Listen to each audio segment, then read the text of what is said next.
get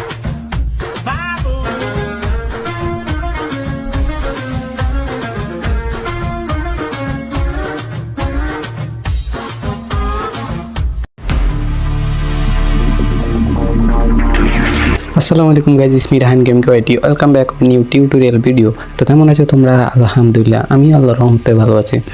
তো guys, ফার্স্টে স্ক্রিনের মতো তোমরা যে ভিডিওটা দেখতে পেলে সেই ভিডিওটা কীভাবে সহজে এবং পারফেক্টভাবে তোমরা মেক করতে পারবে তা আমি তোমাদের ভিডিওর মাধ্যমে দেখাই দিতেছি। আর গাইজ, তোমরা অনেকে এই জায়গার মধ্যে ভুল করো যে এখানের মধ্যে ইমোজিগুলো পারফেক্টলি বসাতে পারো না, এমনকি তোমাদের এই যে ওভারলিগুলা, এই যে ব্যাকগ্রাউন্ডে এই পিকের উপরে এই ওভারলিটাও তোমরা অনেকে বসাতে পারো না, এমনকি ওভারলিটা আমি দেই নাই। তো আজকের ভিডিওতে আমি তোমাদের দেখিয়ে দিতেছি কীভাবে এগুলো পারফেক্টভাবে তোমরা বসাবা। তো ভিডিওটি না স্কিপ করে শেষ পর্যন্ত দেখবা। তো ফার্স্টে আমার এই ভিডিওর ডিসক্রিপশন বক্সে XML এর লিঙ্ক দেওয়া থাকবে। XMLটা তোমরা ফার্স্টে তোমাদের অ্যালাইট মোশনে শেয়ার করে দেবা। এই ভিডিওর ডিসক্রিপশন বক্সে দেওয়া থাকবে XML এর লিঙ্কটা। তো ফার্স্টে তোমাদের অ্যালাইট মোশনে শেয়ার করে দেবে। শেয়ার করে ওই প্রজেক্টটা ওপেন করবা। ওপেন করার পর দেখতে পারবে তোমাদের এমন দেখাবে। তারপর তোমরা নিচে চলে আসবে। নিচে আসলে দেখতে পারবে এমন লেয়ারগুলো আছে। তো এখানে সবগুলো লেয়ারের মধ্যে দেখতে পারবে রায়হান গেমিং ইট লেখা আছে। তো তোমরা এখানে সবগুলোতে তোমাদের আলাদা আলাদা পিক অ্যাড করে দিবা। ফার্স্টে এখানে ক্লিক করে কালার অ্যান্ড ফাইল ক্লিক করে এখানে মিডিয়াতে ক্লিক করে দিবা।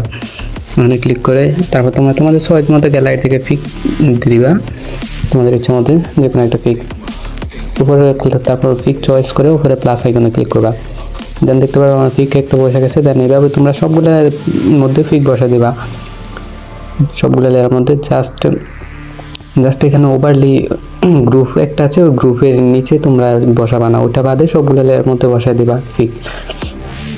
এই দুইটা বাদে আমি এখন সবগুলোতে একই রকম পিক দিতে আসি। আপাতত দেখাইতেছি তোমাদের একটা পিক দিয়ে আমি দেখাইতেছি আপাতত।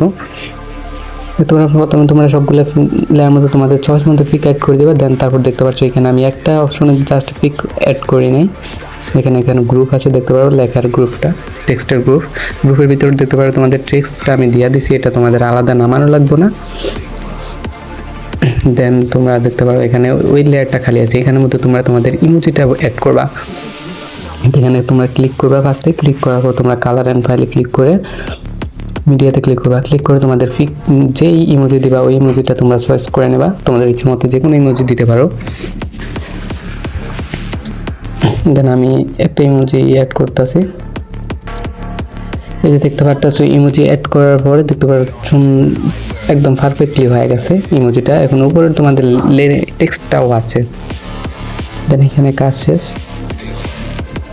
তোমরা কিন্তু সবগুলো লেয়ারের মধ্যে আলাদা আলাদা পিক দিবা, তাহলে দেখতে ভালো দেখাবে। একটা পিক দিয়ে সুন্দর দেখাবে না। আমি জাস্ট একটা পিক দিয়ে এখন দেখাইতেছি। তারপর তোমাদের ওভারলিটা আমি দেখাইতেছি। যে ওভারলিটা দেখাইছি একটু ফার্স্টে দেখাইলাম যে ওভারলিটা হোম স্ক্রিনের উপরে, ওই ওভারলিটা তোমাদের ডিসক্রিপশন বক্সে দেওয়া থাকবে। ওভারলি দিয়ে দেওয়া থাকবে, ড্রাইভের মধ্যে দেওয়া থাকবে। ওই ওভারলিটা তোমরা ফার্স্টে নামিয়ে নিবা, তোমাদের গ্যালারির মধ্যে নামিয়ে নেবা। দেন আমি দেখাইতেছি ওভারলিটা কীভাবে তোমরা অ্যাড করবা। তারপর তোমরা এখানে ওভারলিটা অ্যাড করে নিবা। অ্যাড করার পর দেখতে পাচ্ছ এখানে ব্ল্যাক স্ক্রিন হয়ে দেখাতে আছে। তারপর তোমরা ব্ল্যাক স্ক্রিনটাকে কীভাবে সরাবে আমি দেখাইতে আছি। ফার্স্টে তোমরা ওভারলির মধ্যে একটা ক্লিক করবা। এখানে এই দাগ বরাবর বসাবা। ওভারলির উপরে একটা ক্লিক করে দেন এই ডান পাশের এই অপশনটাতে একটা ক্লিক করবা। ক্লিক করে এখানে 2 নম্বরে তোমরা দেখতে পাচ্ছ লাইটেন অপশন, ওই অপশনে ক্লিক করা। আবার 2 নম্বর অপশনটা লাইটেন। দেন দেখতে পাচ্ছ ব্ল্যাক স্ক্রিনটা চলে গেছে। এই যে ওভারলিটা পারফেক্ট বসে গেছে। তোমরা তোমাদের ইচ্ছা মতো ওভারলিটা অন্য জায়গায় বসাতে পারো, বাট আমি তো এই দুইটা জায়গায় দিছিলাম ওভারলি। তোমাদের চয়েস মতো তোমরা দিতে পারো, অন্য জায়গায় দিলেও দিতে পারো। এই ওভারলি দুটো এভাবে অ্যাড করবে, দেখতে পাচ্ছ কেমন দেখাইতেছে। দেন তোমাদের ভিডিওটা পারফেক্টলি হয়ে গেছে। দেন তোমরা সেভ দিতে পারো। আর কোনো কারণে মিউজিক ডিসক্রিপশন বক্সে দেওয়া থাকবে। মিউজিকটা তোমরা ওখান থেকে নামিয়ে নিও। মিউজিকের লিঙ্ক দিয়ে দিব আমি। দেন মিউজিকটা ডাউনলোড করে তোমরা বসিয়ে দিও। মিউজিক করে ডাউনলোড করে দেন এখানে এসে তোমরা এই সেটিংটা দেখতে পাচ্ছ। এখানে যেমন আছে তেমনই দিবা। কোয়ালিটিটা হাই করে দিবা লাস্টে। আর এগুলো সেমভাবে করে এক্সপোর্ট করে দিবা। দেন তোমাদের ভিডিওটি কমপ্লিট হয়ে যাবে, সেভ করে দিবা। তো আশা করি কারো কোনো সমস্যা হবে না ভিডিওটি এক্সপোর্ট করতে বা মেক করতে।